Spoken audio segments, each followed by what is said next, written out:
Any other questions about that? The one other thing that I should just, Goldstein talks about realistic diplomacy. Does anybody know what that is?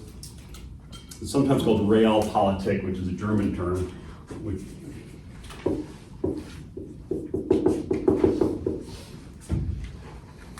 It's the idea, it's the assumption that when you're talking about countries dealing with each other, it's a dog-eat-dog world where everybody is just in for themselves. So each country is acting in its own best interest, however they see their own best interest, and everybody is competing with everybody else. And so in international diplomacy, you never appeal to morality or higher values or anything. You just make deals based on you get this and I get that and we'll be happy. So it's very cynical, it's very pragmatic. And it's a vision of world politics that, war is just an extension of trying to get what you want, and it's not morally here or there, because nothing is morally here or there, because it's all about self-interest, and there is no morality. This is like straight out of John Locke. Like, reading John Locke last semester for political philosophy, like, he literally was like, all states are like in a state of nature with each other. Like, yeah. Oh, that's absolutely it. Yeah. There's no governance or agreements between states. They're all just acting for themselves. Right. And this is something that the U.S. has embraced once in a while. Harry and Kissinger was a big fan of this, but there's been a long tradition in the U.S. of not embracing this, of saying, no, we have a moral idea. We don't, we're trying to spread democracy because that's good, and we're trying to get rid of tyranny because that's bad, and we're trying to spread human rights because that's good. And so there's two traditions in America of a realpolitik vision of we just do what's in our best interest, and it's all about power and what you can get away with, and there's no morality in international relations, or a more what's called a liberal vision of international relations, which is there should be international rules and we should enforce them, and it'll make the world a better place if we act morally, etc. Any questions about the Goldstein? All right. This class is going an interesting way. I never have time for my lectures. But let me talk for a couple minutes, because that's not what I've been doing so far.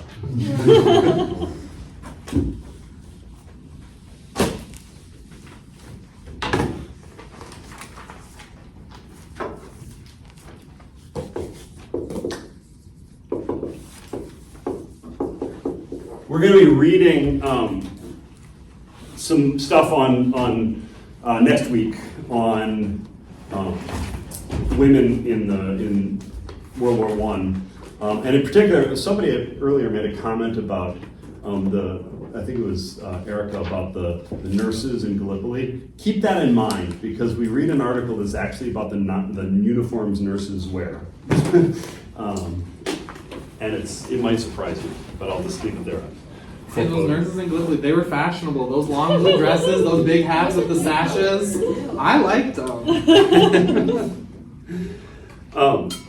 So one of the big questions of World War I, before World War I, there was definitely a vision of women in society that was built on the sort of model that different feminism comes out with. Men and women are fundamentally different. Right? They're opposites. If men are rational, women are emotional. If men are public, women are private. If men are, et cetera, et cetera. And to oversimplify it, that meant that women were really thought to be wives and mothers. That was their job in society. Right? They should stay home, be homemakers. They're wives and mothers. Now, there were millions of women who had to work. Working class women needed to work for money, etc. But they were seen as sort of failing as women because they weren't really living up to what the ideal role for women was, which is to stay home and raise children and be good wives and mothers, etc. Middle class women and upper class women did tend to aspire to that sort of ideal, right? Whether they deep down in their hearts wanted it or not, that was the ideal that they were handed, and that's what they tried to do. But when the war starts, it really raises an interesting dilemma for women because the war is massive. There's this massive mobilization of young men. There's this massive transformation of the economy. The government is taking over all sorts of aspects of society. They're shutting down factories and opening up to build more material, etc. This is a massive transformation of society. What's women's role? Right? And so a lot of women, especially middle-class women, were very patriotic. They were very excited about the war. They wanted, their country to win, but what's their role? Right? What do they do? And the first answer that they got was really not very helpful for the women involved, which is have children. That's what you can give the nation future soldiers. It's like, yeah, except if you get pregnant now, you're going to have future soldiers in 20-some years. That's not great for right now. Exactly, and and then you're like, well, we just sent all the men off to the army. How am I supposed to do that? So that answer was, rush off to the front so you can get pregnant quick, come back home, there you go. Bake it for 20 years, and send them off to war. So yes, a lot of women heard that, and some women did that. Lots of women tried to get pregnant before their husbands went off to war, etc. And there was a bit of a baby boom there, and those are unfortunately the guys who died in World War II. But well, and no, I'm not joking. Yes. But it left. But there were bigger questions, and it seemed like a deeper issue, and it was. And one of the first things was then, how could women be patriotic, right? And some people actually argued that women couldn't be patriotic. They argued that women essentially, their world ended in the house, and so they weren't even aware of the country as in a way that they could be patriotic. And this was actually an argument that went back 100 years. It was a justification for women not being able to vote, is that women only stay home. They don't know anything about the country, so they don't know anything about politics, so don't give them the vote, because they don't care about the country, because they only care about their family. So there was an argument there, and a lot of women said, no, I am patriotic. I do want the country to succeed. I want to do whatever I can.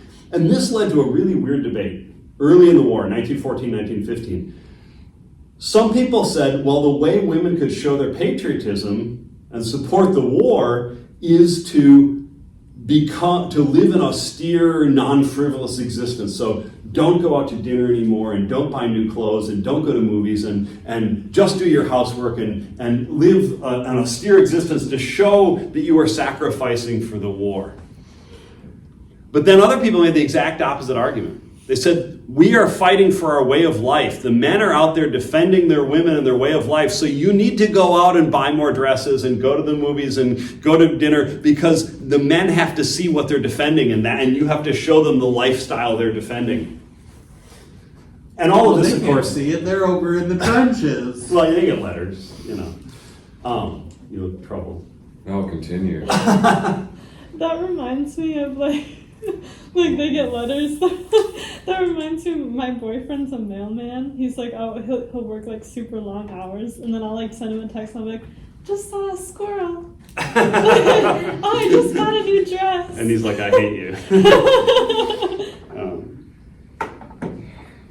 So the initial debate was sort of, can women be patriotic? Do they have a role in the war? And, initially the answer was, sure they do, get pregnant, or sure they do, give up all your comforts for the duration of the war to show you're serious about it, or sure they do, live your best life so that soldiers know exactly what they're fighting for. And none of this really none of this was serious. I'll put it that way. None of this really had a serious effect on the war or on women's role in the war, etc. But circumstances would push women to have a much bigger role in the war than anybody really intended. Let me back up for a second and just say that World War I was the first real total war. Now, some historians would argue the Napoleonic Wars were the first total war, but that's debatable. World War I was unquestionably a total war. You don't know what a total war is? Complete autonomy, participation in it, and the complete population participation. Okay. Was the Civil War kind of a total war? The American Civil That's War? also debatable. Essentially, the central idea is what Zach said. A total war is that in an industrialized society, when you have one industrialized society fighting against another industrialized society, the war is not just about armies clashing in the field, although it is, but it's much more about, can society put enough men equipped well enough into the field to win? And in particular, total wars tend to be about quantity over quality, in the sense that the actions of any particular soldier or group of soldiers in the battlefield are unlikely to swing the tide of the war. What's going to swing the tide of the war is large-scale attrition and large-scale loss of life, and armies are just bigger and bigger. They're millions and millions of men, right? Armies are literally 6 million men in arms at once. And so it becomes a question of which society can best support and replenish an army over the long term. And that means which society can mobilize its men to go into the army, which society can equip those men with the best equipment, and that in turn says which society can mobilize its entire economy to produce war material and soldiers. And so the real question in a total war is, can a society both send off millions of men and simultaneously amp up their economy to produce more material to support the war effort at the same time, right? And so it's a really tricky proposition, because you're taking millions of men out of the workforce and trying to increase economic productivity at the same time, which doesn't work very well. And for a number of societies, well, for Germany in World War I, they never considered using women in war work. They felt that what they were fighting for was women as housewives in some sense. That was part of German culture and society, and so they wouldn't even consider making women work. I mean, they did have working class women who were working, but they never tried to get middle class women to go into the workforce, because that was a value they were unwilling to give up. But France, England, and later the United States would all decide that the way to handle a total war is to mobilize middle-class women to replace the men who are leaving the economy, so that you can ramp up war production using middle-class women as your workers. And this came out in a couple of weird ways. One of the first interesting ones is France very quickly realized they had an enormous problem on their hands. The war starts in August of 1914, and you have to do the harvest in September and October, right? Mostly in September. It depends on what the harvest is and where you are. But and France had universal mail service, and France had reserve systems. So France called up a really significant portion of its farm workers. And just to give you some idea, in 1914, France called up 30% of its workforce to the army. So 30% of the men in the workforce, the whole workforce, 30% of it went into the army. And by 1918, 63% of the workforce was in the army. And so 2/3 of the men were gone. They were in the army. But this actually hit farm laborers more than urban workers, because urban workers had a fair chance of working in an armaments factory, and so they were exempt from military service, whereas peasants were drafted. And so the percentage of peasant men who disappeared from France was pushing 3/4, 80%. What that meant was that France, right in the fall of 1914, had a real problem, which is, how do you get that harvest in from the fields when all those men are gone, right? Now, it was 30% of men in 1914, but they had this problem amping up every year of the war.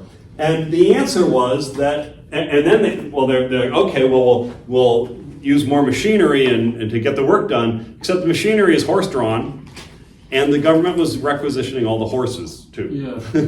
And so there are actual photographs, and I didn't bring one in, but there are photographs of 6 women hooked up to horse harnesses pulling a plow, right? And this is not productive, but basically the women of France put in absolutely heroic effort in the fall of 1914 to get the harvest in, and it actually wasn't a horrible harvest. I mean, it was a lower production than other years, recent years, but it was a respectably large percentage of a normal harvest. Sure. Have they fixed that ratio of like pulling farm workers versus urban workers now, or is it still you're more likely to get pulled if you're a farm worker? It's a good question. I'm not familiar with France's policies right now. I'm going to guess. Well, first of all, they have a smaller percentage of the population in arms, and we what we've done since World War II is we've replaced soldiers with technology, drones and things, so one soldier can blow up more shit. So we don't. There's less of that manpower issue, although it's definitely there. I mean, France still has universal mail service. Do they actually? Yeah, I knew a guy who. I went to graduate school with his wife. He'd come to the U.S. to go to graduate school in mathematics, and was gotten and married an American woman, and she was in my history PhD program, and so I heard their story. But he basically, in the middle of graduate school, got called up by the French army. They're like, if you don't come back and serve now, and he had to jump through all these hoops, and basically he convinced them that he was actually doing mathematics. He did chaos theory, but he was actually working on stuff that the U.S. military was interested in. He convinced them he was doing military work because he was actually using chaos theory to sort of plan out. I forget what it was. It was like missile trajectories, or I'm not sure what. So he's like, no, I'm helping the war effort. Just yes. in my own way. But he was in serious danger of having a warrant issued for his arrest in France. That would suck.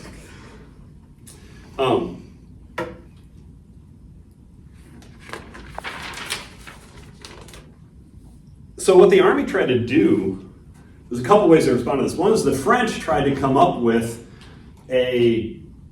what they called an agricultural leave program. If you were a peasant and you were in the army, they would give you 2 months leave in September so you could go home and do your harvest and then come back. And then they'd give you 2 months leave in the spring so you could go do the plowing and planting and then come back.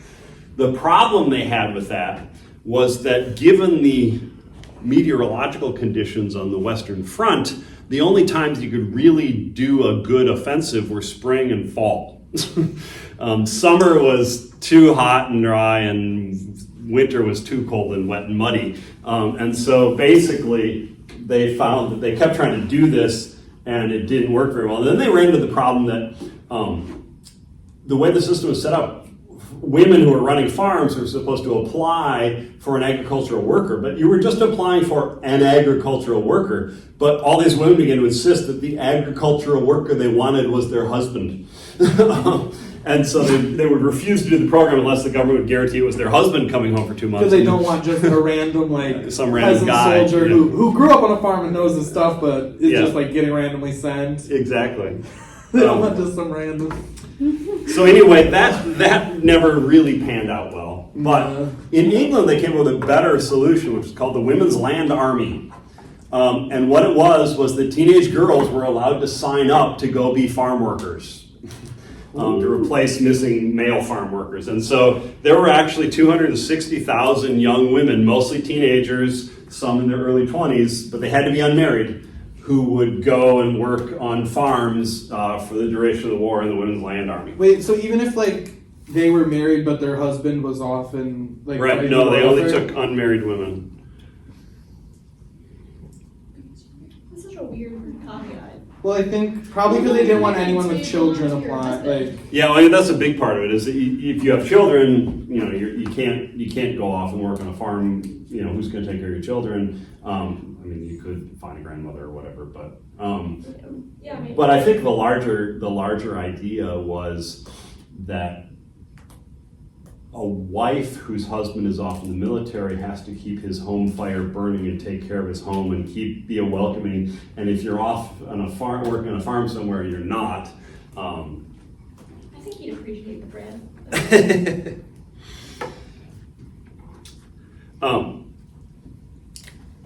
The second way that women farm work was a big thing. And I'm going to talk in a later lecture about women in factories. That's just a later thing coming up. But I want to talk about two other ways that women did get involved in the war effort. One is charities. Women immediately began to organize. Middle-class women were often excellent at organizing charities and raising money for charitable causes, etc.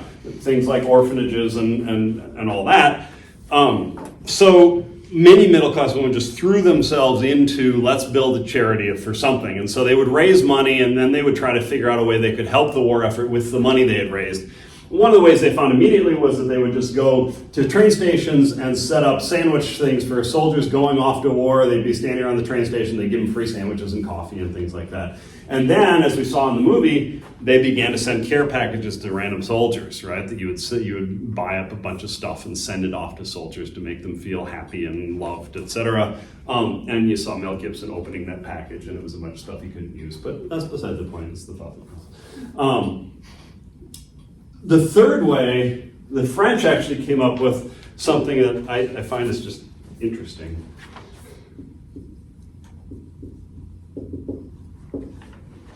They set up a system for what are known as marraines, and basically it was middle-aged women would adopt a soldier and write him letters and send him care packages and become a sort of a godmother. Marraine is actually godmother. And what's weird about this is that it became so popular that French newspapers began to fill up with what looked like dating ads of soldiers looking for marraines, looking for a middle-aged, and they have all these attributes, and it sounds like they're looking for a spouse or something, but they're looking for a marraine. Were they was this like wealthier women who like could like afford to send gifts and stuff? Like, because like a lot of the soldiers' parents couldn't afford to send them anything. Right. Yeah. And the French did this in particular because they felt that soldiers would fight better if they felt they were fighting for a particular woman. They thought that French soldiers had to feel like they were fighting for something, and their woman was what they would fight for. And so if French soldiers didn't have a wife or a mother or a sister that they could fight for, give them a marraine so they could fight for somebody. Get that boy a marraine and he'll be a killing machine. Hot marraines in your area. Okay, I'm going to stop this one right before it goes anywhere else.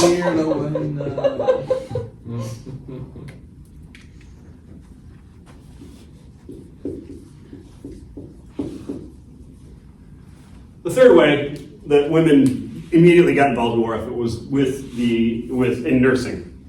And I want to point out, all the stories about Florence Nightingale and the Crimean War in the mid-1800s, founding the Red Cross and all that notwithstanding, the standard in Europe was that nurses were male up until World War I.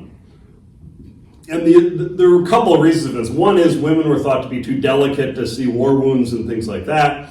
One is that, the big one though, was that to be a nurse, you're handling strange men's bodies, often naked. And that is entirely unacceptable for a proper, respectable female. And so you would have men do the job.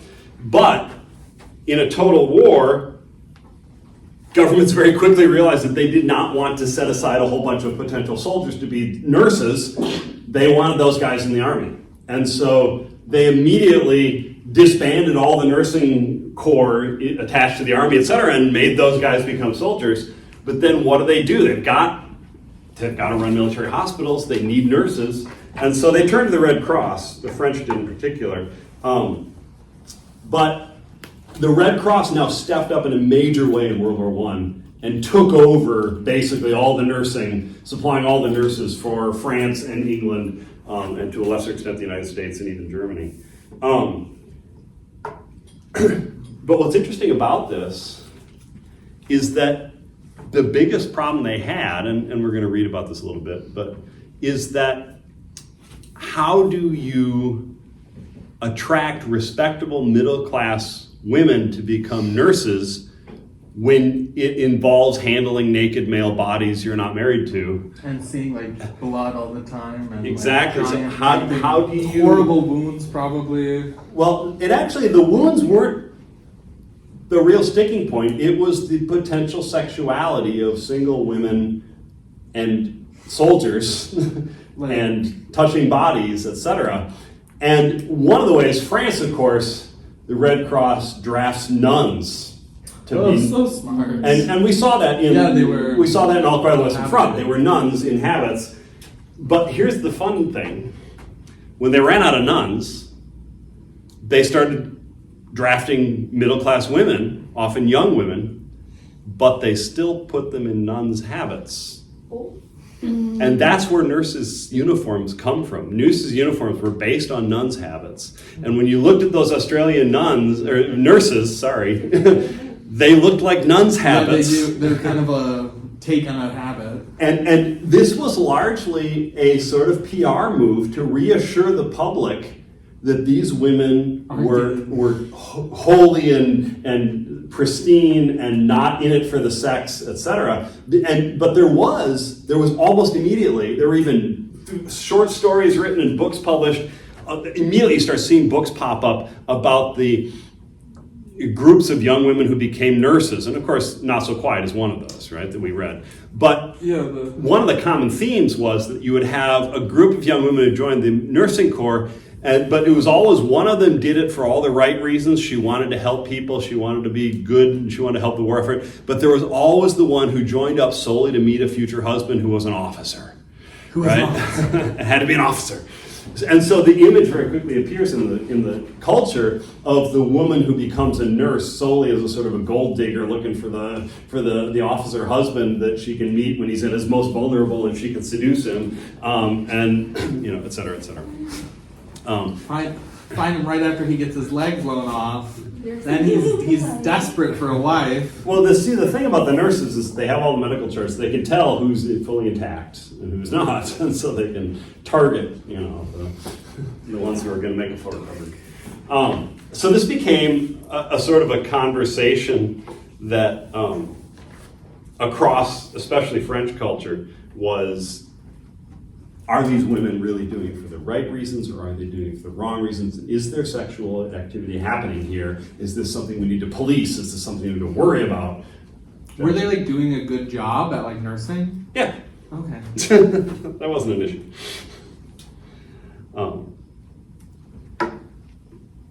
Any questions about that? All right. Let me start. We'll take a 5-minute break, but let me just talk about the film for a second. This film that we're going to watch is a very long engagement. It's a French film, so the subtitles will be there, I promise. Is it in French? Yes, it's in French. It is fairly recent. Let me find the exact date here. 2003. And it's by Jean-Pierre Jeunet, who is, I'm going to just oversimplify here, he's the French version of Wes Anderson. Okay. Cool. He's very into visuals. He's very into quirky characters. He's very into really quick cut scenes that are sort of imply a whole lot more than they say. It's one of my favorite films. I really love this film. It is long. I think it's going to take us 3 days to watch it. It does involve nudity. It does involve sex. It does involve prostitution. It involves all sorts of things, murder and etc. Just to warn you all. Is he the director of Amelie? Yes. I love Emily. Yes. It's Audrey Tautou who is in Amelie also. Oh, I love her. Is the star. So, Awesome. but the thing I want to keep in mind is this is written in 2003. The entire war generation is gone. I mean, this was made in 2003. And so this is a French look at World War I. World War I is just history by this point, right? I mean, nobody has a personal experience of it anymore. So it's a very different take on it. It still has a whole lot about gender, and I want you to pay close attention to gender because it's got a weird sort of take on gender, but I think it's worth watching. So we'll take a 5-minute break, and then we will start up when we get back.